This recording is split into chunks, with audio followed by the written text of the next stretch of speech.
తెలంగాణ ప్రజల నెత్తిన ఇంకొక పిడుగు పడింది. ఏంటయ్యా అంటే భూముల ధరల పెంపు. భలే దాన్ని ఏమంటారు, చలాక్ అంటారా తెలంగాణ భాషలో, మా భాషలో అయితే కనుక జానతనం స్టేట్మెంట్ ఇచ్చారు పొంగులేటి శ్రీనివాసరెడ్డి. ఏంటంటే రిజిస్ట్రేషన్ ఛార్జీలు మాత్రం పెంచట్లేదంట. ఇంతకీ రిజిస్ట్రేషన్ ఛార్జీలు పెంచడానికి భూమి ధర పెంచడానికి ఏంటి తేడా? భూమి ధర పెంచితే ఆ పెంచిన ధరకు రిజిస్ట్రేషన్ కట్టించుకుంటారు. ఇంకా రిజిస్ట్రేషన్ ఛార్జీలు పెంచేది ఏంది? ఓపెన్గానే చెప్తున్నారు 1000 నుంచి 1400 కోట్లు దీనివల్ల ఆదాయం వస్తుందని.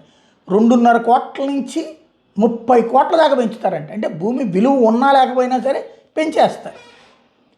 ఇక్కడ ₹1 కోటి వాల్యూ ఉన్నా సరే 2.5 కోట్లకి ట్యాక్స్ కట్టాలి, ఇది రిజిస్ట్రేషన్ ఛార్జీ కట్టాలి. 5 కోట్లు ఉంటే 10 కోట్లకు కట్టించుకుంటారు. అక్కడే దూల తీరిపోయేటటువంటి. ఇంకా ప్రత్యేకించి రిజిస్ట్రేషన్ ఛార్జీలు పెంచలేదని చెప్పి ప్రజల పట్ల పాపం ఎంతో ఆదరణ చూపించామని చెప్పేసి చెప్పుకునేది భలే.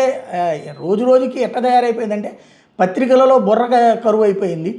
మీడియాకి సంబంధించి సరిగ్గా అవగాహనతో మాట్లాడేటటువంటి జర్నలిజం చచ్చిపోయింది. ఫలితంగా వాళ్ళు ఇష్టం వచ్చినట్టు ఆడుకుంటున్నారు.